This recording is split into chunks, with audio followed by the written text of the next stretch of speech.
तो नमस्कार दोस्तों इस वीडियो में हम लोग बात करने वाले हैं रेलवे ग्रुप डी। जो लोग 2019 में फॉर्म भरे थे उनका सिलेबस क्या है। देखिए सिलेबस जो होता है ना, पाठ्यक्रम, यह आपको रास्ता दिखाता है, ठीक ना। तो ये ऑफिशियल सिलेबस है जो कि रेलवे की तरफ से दिया गया था। हिंदी और इंग्लिश दोनों में जानेंगे हम लोग, ठीक। तो RRC level 1 group D syllabus detail Hindi और इंग्लिश दोनों में जानेंगे, ताकि आप जो भी मीडियम के विद्यार्थी हो आपको दिक्कत ना हो। तो पहले हम इसको हिंदी में जानते हैं, उसके बाद इंग्लिश में, ठीक। या फिर हिंदी और इंग्लिश दोनों को एक साथ जानेंगे। तो आइए देखते हैं। तो चलिए इसको मैंने हिंदी कर लिया है, अब आइए देखते हैं। तो यहाँ पे बोला जा रहा है कि RRC यानी कि रेलवे ग्रुप डी, यहाँ हम 7 जो CPC में मैट्रिक्स के लेवल 1 में ग्रुप डी की रिक्तियाँ के लिए सिलेबस प्रदान कर रहे हैं, ठीक। यानी कि पाठ्यक्रम दे रहे हैं। ग्रुप डी के लिए चयन प्रक्रिया इस प्रकार होगी। अभी हम इसको इंग्लिश में भी जानेंगे, सारा का सारा इंग्लिश और हिंदी दोनों में। तो चयन प्रक्रिया 3 रूप से होगा। पहला होगा कंप्यूटर बेस्ड टेस्ट, यानी कि जो CBT होगा, कंप्यूटर आधारित परीक्षा ली जाएगी। दूसरे नंबर पे शारीरिक दक्षता परीक्षा होगा, यानी कि PET होगा, जिसे आप मेडिकल बोलते हैं। दौड़ वगैरह, रनिंग वगैरह सब आता है इसमें। सारा कुछ डिटेल में जानेंगे, कुछ भी आपको पूछने की ज़रूरत नहीं होगी इस वीडियो के बाद, मैं इतना गारंटी देता हूँ। तीसरा होगा दस्तावेज सत्यापन, यानी कि जो डॉक्यूमेंट्स वेरिफिकेशन होता है, ठीक ना, वो। तो दस्तावेज सत्यापन और उम्मीदवारों का पैनल, इन 3 माध्यमों से हमारा जो है सिलेक्शन होगा। और यहाँ पे बोला जा रहा है कि CBT के लिए परीक्षा की अवधि, प्रश्नों की संख्या नीचे दी गई है। तो यहाँ पे देखते हैं, मिनटों की परीक्षा में जो समय कितना होता है, 90 मिनट। 90 मिनट मतलब दोस्तों 1.5 घंटा समय आपको दिया जाएगा, ठीक। मिनट कितने मिनट, 90 मिनट, 1.5 घंटा। और दिव्यांग लोगों को 2 घंटा। यहाँ पे देखिए, जो बच्चे हैंडीकैप हैं फिजिकल रूप से, तो उनको 2 घंटे समय दिए जाएंगे, यानी कि 120 मिनट समय दिया जाएगा। और यहाँ पे आपका सामान्य विज्ञान यानी कि जनरल साइंस से 25 क्वेश्चन होगा। उसके बाद गणित से आपका 25 क्वेश्चन होगा। फिर जनरल इंटेलिजेंस और रीजनिंग यानी कि तर्क शक्ति जिसे आप बोलते हैं, रीजनिंग, उससे 30 क्वेश्चन होंगे। और बाकी बचे 20, उसमें आपका करंट अफेयर्स और आपका सामान्य जागरूकता यानी कि GK मिक्स रहेगा 20 नंबर। इसमें से सोच लीजिए कि 10 नंबर GK रहेगा और 10 नंबर आपका करंट अफेयर्स रहेगा, ठीक। तो टोटल 100 क्वेश्चन, 1.5 घंटे समय। लेकिन जो लोग दिव्यांग हैं यानी कि विकलांग हैं, उनको 2 घंटे समय दिया जाएगा, ठीक। अब आगे देखते हैं कि CBT 1 के लिए प्रश्न का प्रकार और पाठ्यक्रम किस प्रकार होगा। गणित से कौन कौन से टॉपिक, अब सभी टॉपिकों को देखेंगे। तो यहाँ पे सभी ऑब्जेक्टिव क्वेश्चन होंगे। 4 विकल्प होंगे आपके सामने, 4 ऑप्शन होंगे, उनमें से एक सही विकल्प को आपको चुनना होगा, ठीक। आइए देखते हैं गणित यानी कि मैथ का पाठ्यक्रम। तो सबसे पहले हम लोग इसको हिंदी में ही देखेंगे। तो चलिए इसको हिंदी कर लेते हैं। तो गणित का पाठ्यक्रम यानी कि मैथमेटिक्स का दोस्तों बोला जा रहा है कि इसमें संख्या प्रणाली यानी कि नंबर सिस्टम, अभी इंग्लिश में भी जानेंगे, ठीक ना। तो संख्या प्रणाली, बोर्ड मास, दशमलव, भिन्न, LCM HCM, अनुपात और समानुपात, प्रतिशत, क्षेत्र मिति, समय और कार्य, समय और दूरी, साधारण और चक्रवृद्धि ब्याज, लाभ और हानि, बीजगणित, ज्यामिति, त्रिकोणमिति, प्राथमिक सांख्यिकी, वर्गमूल, आयु की गणना और कैलेंडर के साथ ही आपकी घड़ी, पाइप और होज आदि से संबंधित प्रश्न पूछे जाएंगे गणित में, ठीक। ये हो गया गणित का, जिसमें से 25 नंबर आपके पूछे जाएंगे। अब आगे देखते हैं, यहाँ पे आता है हमारा दूसरा सब्जेक्ट जो कि है आपका रीजनिंग का। इसमें पूछा जाएगा सादृश्यता यानी कि एनालॉजी, वर्णानुक्रम और संख्या श्रृंखला। तीसरा है कोडिंग डिकोडिंग। चौथा है आपका गणित संचालक, जिसे आप मैथमेटिकल ऑपरेशन बोलते हैं, संबंध, रिलेशनशिप, न्यायशास्त्र, जमलिंग, वेन आरेख, डेटा व्याख्या और पर्याप्तता, निष्कर्ष और निर्णय लेना, समानता और अंतर, विश्लेषण, तर्क, वर्गीकरण, निर्देश, कथन, तर्क और अनुमान। ठीक ना। तो ये हो गए आपके रीजनिंग के। अब आता है हमारा तीसरा सब्जेक्ट जो कि है आपका साइंस से। तो यहाँ पे साइंस में डिटेल में एक्सप्लेन नहीं किया गया है, यहाँ पे सिंपली बता दिया गया है कि इसके तहत पाठ्यक्रम यानी कि जो सिलेबस होगा वो 10वीं कक्षा के स्तर का होगा सीबीएसई लेवल में। ठीक, सीबीएसई आपके स्टेट बोर्ड का नहीं, सीबीएसई सेंट्रल बोर्ड जो होता है आपका सीबीएसई, वो उनका सिलेबस ये देंगे। और उसमें फिजिक्स, केमिस्ट्री यानी कि भौतिक शास्त्र, रसायन विज्ञान और जीव विज्ञान, इन तीनों को शामिल करेगा। ठीक, इन तीनों को कवर करेगा। ये हो गया विज्ञान का। और उसके बाद बोला जा रहा है आपका चौथा सब्जेक्ट जो कि विज्ञान और प्रौद्योगिकी, खेल, जिसे आप जीके एंड क्या बोलेंगे करंट अफेयर्स। तो उसमें क्या पूछा जाएगा, विज्ञान और प्रौद्योगिकी, खेल, संस्कृति, व्यक्तित्व, अर्थशास्त्र, राजनीति और महत्व के किसी अन्य विषय में करंट अफेयर्स पर सामान्य जागरूकता। ठीक, ये सभी पूछे जाएंगे। लेकिन साथ में यहाँ पर यह भी बोल रहा है कि यह ध्यान दिया जा सकता है कि ऊपर दिए गए विषय जितने भी है ना, ऊपर सूचीबद्ध विषय उदाहरण हैं, जरूरी नहीं कि संपूर्ण हो, जरूरी नहीं कि इन्हीं से प्रश्न पूछे, वे बाहर से भी प्रश्न पूछ सकते हैं। ठीक, ये बोलना चाह रहे हैं।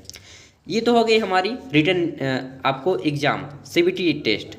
अब दूसरा नंबर पे आता है आपका जो कि शारीरिक रूप से आपको दौड़ वगैरह करवाया जाएगा। तो यहाँ पे शारीरिक दक्षता परीक्षण के लिए पीटी के लिए बताया गया है कि सीबीटी में उम्मीदवारों की योग्यता के आधार पर उम्मीदवारों को पीईटी के लिए आरआरसी के खिलाफ अधिसूचित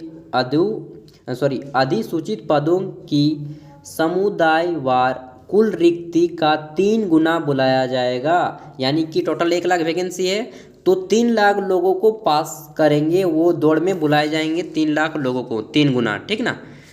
उसके बाद यहाँ पे क्या बोला जा रहा है कि शारीरिक दक्षता परीक्षा पास करना अनिवार्य है, एकदम कंपलसरी है। जो लोग पास नहीं करेंगे वो फेल माने जाएंगे। यहाँ क्वालिफाइंग प्रकृति का होगा, यह जो है इसमें केवल पास ही होगा, आपको कोई नंबर नहीं मिलेगा इसमें, मेरिट के लिए इसका कोई रोल नहीं होगा। ठीक ना। तो पीटी मापदंड का हो गया। अब यहाँ पे देखते हैं कि कितना कितना दौड़ना होगा महिलाओं के लिए और पुरुषों के लिए। तो वजन पुरुषों के लिए हम पहले जानेंगे। वजन कम किए बिना एक मौके में, 2 मौके नहीं, यहाँ पे केवल एक ही मौका मिलेगा। एक मौके में 2 मिनट में 100 मीटर की दूरी 35 किलो वजन उठा के ले जाना होगा। कोई बालू होगा या फिर उसी तरह कुछ होगा, रेत वगैरह। ठीक ना। तो 35 किलो का वजन 100 मीटर की दूरी दौड़ना होगा। साथ ही आपको दूसरा टेस्ट क्या लिया जाएगा कि 4 मिनट 15 सेकेंड में आपको 1 किलोमीटर की दौड़ की जाएगी, यानी कि 1000 मीटर की दौड़ कराई जाएगी। शायद गोल राउंड होता है उनका। ठीक ना। तो आप गोल राउंड में ही चक्कर लगाएं। अब महिलाओं का, तो महिलाओं को बोला जा रहा है कि वजन कम किए बिना मौके में, मतलब कि मौके एक ही मौका है, महिला हो या पुरुष, आपको 2 मौके नहीं मिलेंगे, केवल एक ही मौका। एक मौके में 2 मिनट में 100 मीटर की दूरी, 2 मिनट में 100 मीटर की दूरी, लेकिन इनका वजन हो जाएगा 20 किलो, जबकि पुरुषों का वजन है 35 किलो। ठीक ना। तो 15 किलो ज़्यादा वजन उठाएंगे पुरुष महिलाओं की अपेक्षा, और महिलाएं 20 किलो वजन उठा के 100 मीटर दौड़ना होगा। और यहाँ पे इनको दूसरा टेस्ट लिया जाएगा कि 5 मिनट 40 सेकेंड में 1000 मीटर की दूरी दौड़नी होगी। तो 1000 मीटर की दूरी जो है महिलाओं को 1 मिनट, मतलब कितना, 1 मिनट 1.5 मिनट ज़्यादा समय दिया जा रहा है महिलाओं को। तो 5 मिनट 40 सेकेंड में 1 किलोमीटर की दूरी महिलाओं के लिए, और पुरुषों के लिए 4 मिनट 15 सेकेंड में 1 किलोमीटर। ठीक ना। दूरी तो उतना ही है, लेकिन समय अलग अलग है। यहाँ पे आगे बोला जा रहा है कि पैरों 11.0 में निर्देशित बेंचमार्क विकलांग व्यक्तियों को पीटी के लिए उपस्थित होने की छूट नहीं दी, मतलब कि छूट दी गई है यहाँ पे विकलांग जो पैर से हैं। ठीक ना, 11% या फिर कुछ इनका, तो उनका जिनका बेंचमार्क है विकलांग में इतना, तो वे व्यक्ति पीटी के लिए नहीं देंगे। ठीक ना, उनको छूट दी जाएगी। ये 2 चीज़ हो गई। पहला हो गया आपका सीबीटी, दूसरा हो गया फिजिकल शारीरिक रूप से, और तीसरा चयन प्रक्रिया क्या है, उम्मीदवारों का दस्तावेज सत्यापन यानी कि डॉक्यूमेंट्स वेरिफिकेशन जिसे आप बोलते हैं, और पैनल। तो पीटी में उनकी योग्यता के अधीन सीबीटी में उम्मीदवारों के प्रदर्शन के आधार पर उम्मीदवारों को उनकी योग्यता और विकल्पों के अनुसार दस्तावेज सत्यापन के लिए 2 बार रिक्तियों की संख्या के लिए बुलाया जाएगा, ठीक ना। और इस बार अच्छी बात क्या है कि जितने भी लोग इसमें बैठेंगे ना ग्रुप डी में, उनमें से लगभग 40% स्टूडेंट जो है नौकरी कर रहे हैं ग्रुप डी में वही बैठेंगे, ठीक ना। जो ग्रुप डी में 2018 में वैकेंसी निकला था वे लोग एनटीपीसी में बैठेंगे, और एनटीपीसी में जो 36,000 नौकरी लेंगे वो सभी के सभी, सब बता रहा हूँ, लगभग 36,000 में लगभग 20,000 पिछले ही विद्यार्थी होंगे जो ग्रुप डी ले चुके हैं। तो ग्रुप डी वाला उनका पोस्ट खाली हो जाएगा, तो 20,000 जो पोस्ट होगा बाद में फिर से रेलवे बुलाएगा वेटिंग लिस्ट में रख के, देख लीजिएगा, ठीक। अब आइए जानते हैं इसका इंग्लिश में। तो देखिए 20 मिनट आपको समय लग रहा है, लेकिन सारा का सारा आपका मैं कंप्लीट करा दूंगा एक ही वीडियो में। और 3 महीने तक आपको, सॉरी 3 महीना बोल रहा हूँ, 2 ही महीना बचा है, 2 महीना तक पढ़िए पूरा। अब आइए देखते हैं इंग्लिश में, एक बार पढ़ लेते हैं। तो अब आइए देखते हैं दोस्तों इंग्लिश में बहुत से लोगों को हिंदी में प्रॉब्लम होता है, ठीक है ना, क्योंकि हमारे दक्षिण भारत में बहुत से विद्यार्थी हैं। दक्षिण भारत जो होता है ना हमारा, जिसमें कन्नड़, ये सब मलयालम, ये सब भाषा चलता है, वहाँ पे केरल वगैरह में। तो देखिए RRC level 1 group D syllabus detail, RRC RRB level 1 group D syllabus detail. Here we are providing syllabus for the group D vacancies in level 1 of 7 CPC pay matrix. The selection pro the the selection procedure for group D will be follows. यहाँ पे 3 चीज़ें दी गई हैं selection के लिए। जो process होगा, पहला होगा कंप्यूटर बेस्ड टेस्ट सीबीटी, दूसरा होगा फिजिकल एफिशिएंसी टेस्ट यानी कि पीईटी शॉर्ट में बोला जाता है, और तीसरा होगा डॉक्यूमेंट वेरिफिकेशन एंड इम्प्लैनिंग कैंडिडेट्स, यानी कि जिसे आप पैनल कहेंगे, ठीक ना। तो यहाँ पे बोला जा रहा है the examination duration and number of question for CBT are indicate below, यानी कि नीचे यहाँ पे दिया जा रहा है। पहले ही हम लोग हिंदी जान चुके हैं, जो लोग हिंदी में समझ गए हैं उनको इंग्लिश में देखने की कोई आवश्यकता नहीं। वैसे आप चाहें तो देख सकते हैं, नोट बना लीजिए अच्छे से एकदम। और यहाँ पे question, number of question each of 1 mark, प्रत्येक क्वेश्चन आपका 1 नंबर का होगा। एग्जाम ड्यूरेशन इन मिनट, 90 मिनट्स का एग्ज़ाम होगा। उसके बाद जनरल साइंस आपका 25 मार्क्स का होगा, मैथमेटिक्स 25 मार्क्स का होगा, general intelligence and reasoning 30 marks का होगा, general awareness and current affairs 20 marks का होगा। टोटल नंबर ऑफ क्वेश्चन आपका 100 होगा, ठीक।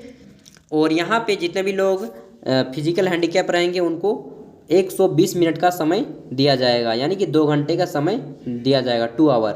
The examination duration will be 120 minutes for eligible PW जितने भी होंगे पीडब्ल्यूबीडी कैंडिडेट, उनके लिए, फिजिकल हैंडीकैप कैंडिडेट के लिए। आगे देखेंगे तो आगे आता है हमारा question type of syllabus for CBT. The question will be objective type with multiple choice and are likely to included question parting to mathematics आपका फिर आ जाएगा, जनरल इंटेलिजेंस एंड रीजनिंग। तो सबसे पहले देखते हैं मैथमेटिक्स।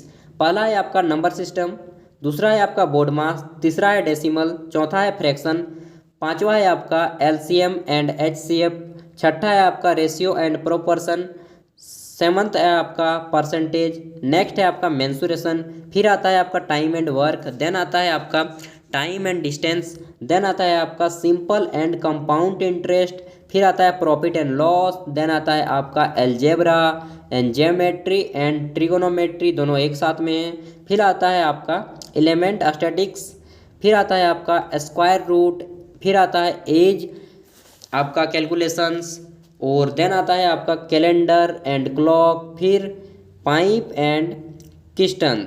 तो किस्टन के आप सभी को, ये थोड़ा हार्ड है पाइप एंड किस्टन, लेकिन प्रैक्टिस करने से सब आसान हो जाता है।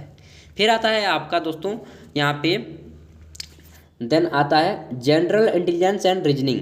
तो जनरल इंटेलिजेंस एंड रीजनिंग का syllabus analogy, alphabetical and number series, coding and decoding, mathematical operations, relationship, syllogism, jumbling, Venn diagram, data interpretation and sufficiency.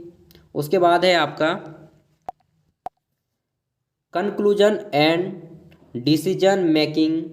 Then है आपका सिमिलरिटीज एंड डिफरेंसेस। फिर आता है आपका analytical reasoning and then classification, जिसे आप हिंदी में वर्गीकरण कहते हैं। एंड देन आता है डायरेक्शन, दिशा निर्देश।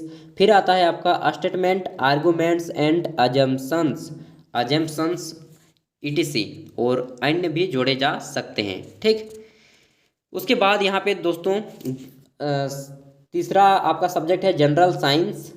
यहाँ पे देखिए जनरल साइंस का जो सिलेबस है डिस्कस नहीं किया गया है डिटेल में। यहाँ पे केवल यही बताया गया है कि the syllabus under this shall be covered physics, chemistry and life science of 10th standard level. CBSE, आपके स्टेट बोर्ड का नहीं, सीबीएसई बोर्ड का। ठीक, तो सीबीएसई बोर्ड का आप हो सके तो बुक पढ़ लीजिए, ज़्यादा बेटर रहेगा। देन आपका general awareness and current affairs, जो कि इसका 20 मार्क्स का होता है। और यहाँ पे बोला जा रहा है in science and technology, sports, culture, personality, economics, politics and any other subject of importance, यानी कि जनरल अवेयरनेस से जितने भी इंपॉर्टेंट रहेंगे वे सारी चीज़ें। और फिर यहाँ पे ये भी बोला जा रहा है कि it may be not that the topic listed above are illustrative and not necessarily, मतलब कि आपको ये बोला जा रहा है कि ज़रूरी नहीं कि यहीं से पूर्ण है, इसके अलावा भी वो बाहर से आपको पूछ सकते हैं।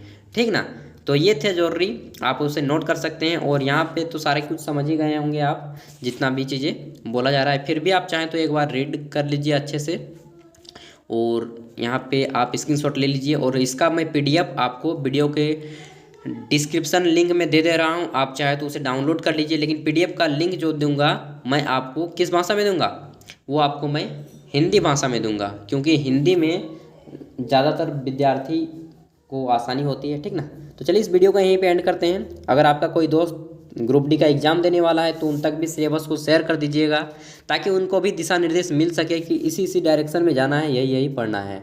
ठीक, तो चलिए वीडियो को एंड करते हैं, फिर मिलते हैं नेक्स्ट वीडियो के साथ। तब तक के लिए भाई पढ़िए, अपने हक के लिए लड़िए, खुद भी आगे बढ़िए, देश को भी आगे बढ़ाइए। Thank you.